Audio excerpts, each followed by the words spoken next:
Alright, so here's my summative. Oh, this is. Okay, there you go. So the human spine shape has a unique S shape to it that no other spine has. So you can see on the right lateral view, it's has this curve to it. The curves function as a central cord to the human stability and balance. When the spine has the appropriate curvature, it helps with weight distribution and offsets the weight of gravity. The natural S shape of the spine serves as a shock absorber because the offsetting of each curve creates a spring-like structure. This creates flexibility that wouldn't be there if our spine was straight. The spine is curved this way because humans walk upright, and the curved spine distributes and balances the weight.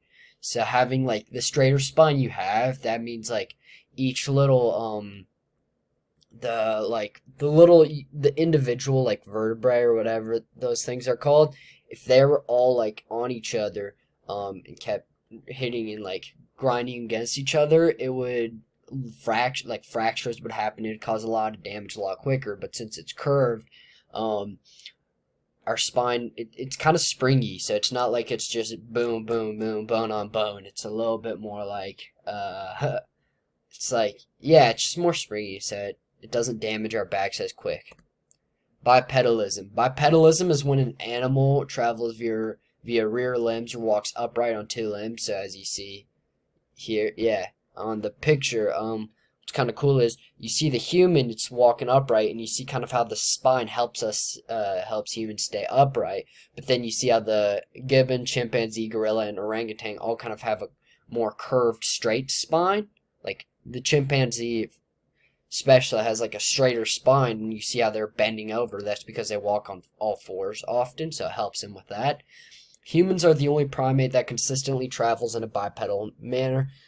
Yes, gorillas, orangutans, chimpanzees, and gibbons, all types of monkeys. Like, yeah, maybe they'll like run or something or walk around in a very short period of time on two legs, but they are often going to be swinging from tree to tree, or they're going to be walking on all fours.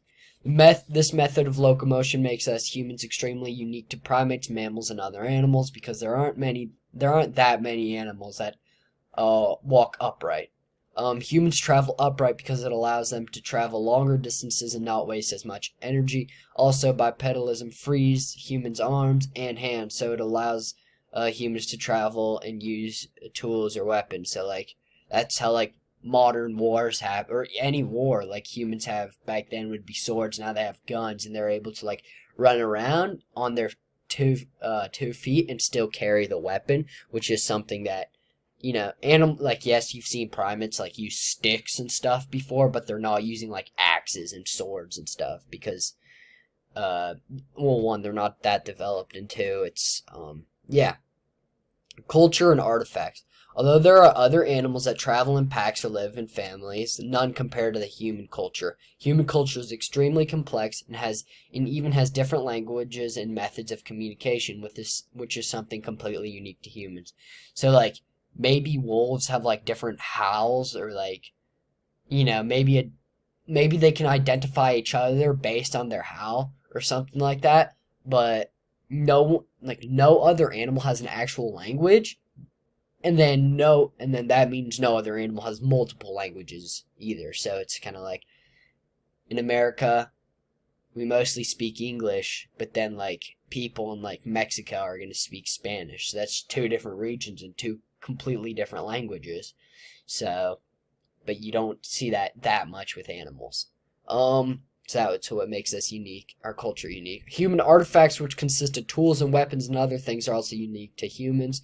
Other animals use sticks and things as tools, but humans are the only species to modernize and create more advanced tools that after a while become artifacts waiting to be found. So, for example, you see this mask right here and stuff. You're going to find animal fossils. You're not going to find animal artifacts, while you are going to find human artifacts, like old human, like swords or axes, or masks and stuff and vases. Childhood. The human childhood takes a lot longer than childhoods of most other animals. Humans' brains aren't done developing until the age of 25. Humans aren't considered adults until the age of 18.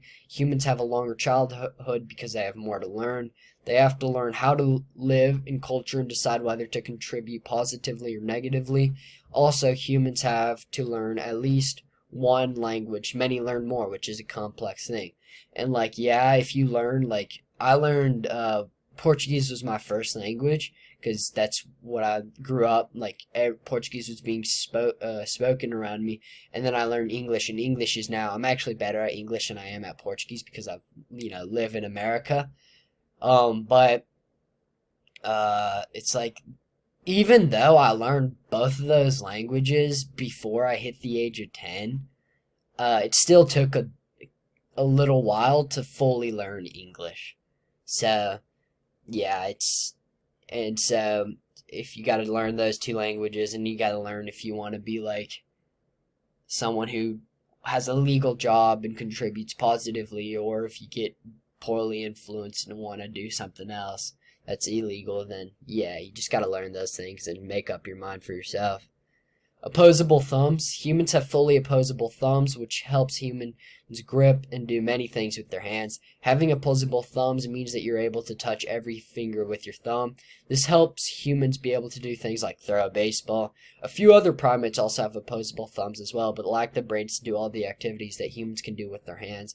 Humans use their opposable thumbs for everyday activities, and how often we use our thumbs is what makes us unique. So, for example, like to like use this chapstick, I'm using my thumb to like pop it off and like grip it, and like primates, they have opposable thumbs, so they're able to do this, but they also have like fully opposable big toes. So there's some like it's possible that there are days where where other primates, they don't even use their opposable thumbs, they just use their feet. So that's what makes us unique, the consistent and constant use of our opposable thumbs. Behavior. Human behavior has some similarities and many differences to other animals. Humans' basic survival skills are pretty similar to other animals, but other than that, the rest is mostly different. Human behavior is often extremely complex, and it is looked down upon to act on impulses. Humans have to think out most decisions and behaviors and can't just act on survival instinct, which is what other animals act on. For example, during a traumatic event, a human might run, fight, or freeze, but they wouldn't act this way when answering a math equation. So yeah, like for example, to do this assignment, I'm not running away, I'm not trying to fight somebody, and I'm not frozen, I'm like using my brain to think. But then like the other day where there were like coyotes like really close to me, and like they were starting to like kind of chase me, like my brain didn't think, oh, what did I do? I just went into full instinct and I just ran. So it's kind of like when you're in that dangerous situation, your brain is going to do one of those things, and depending on your history with trauma, or the person you are, some people might freeze. I tend to run a lot. I run from like danger.